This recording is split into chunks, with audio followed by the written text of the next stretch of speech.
Hey everyone, and welcome back to our channel. In today's video, we are going to show you how to change the language to English. Let's begin.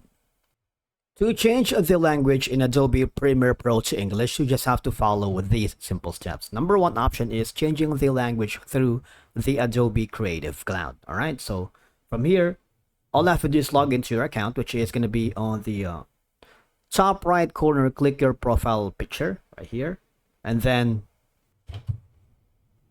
click the manage account.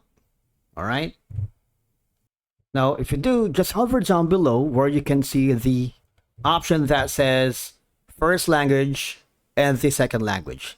Obviously, you have to select the language you'd like to use for Adobe apps, services, and communications. This setting will not apply to mobile apps which use the language set on your mobile device. And obviously, when you do this, it will be reflected to all the Adobe products you are using. So if I click the change here, right now the first language is going to be Japanese. So just click the English. You have like three options here: English, Israel, United Kingdom, and United States. All right, so click that, save. For the second language, we're gonna change this into an English, but this time it's gonna be United Kingdom. Click on save. All right, so that's that.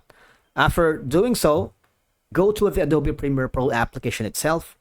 Now, once you opened the Adobe Premiere Pro, I want you to hover to the interface and press the Control plus F12 or Command, if you're using Mac, plus F12 button.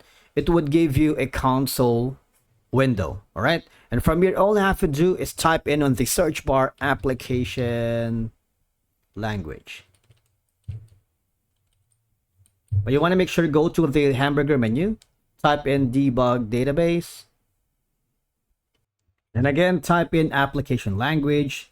You would notice if you type the application language, you would notice that there's an option here that says en_dk.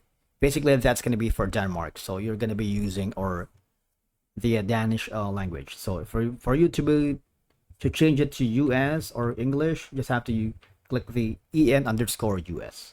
All right. If you want to click the application language bilingual, you also can do with that. All right. So click that, and you should be able to change the language, whatever language that you are using right now, into English. All right. And that's it for today's video. Thank you so much for watching. We will see you again in the next one.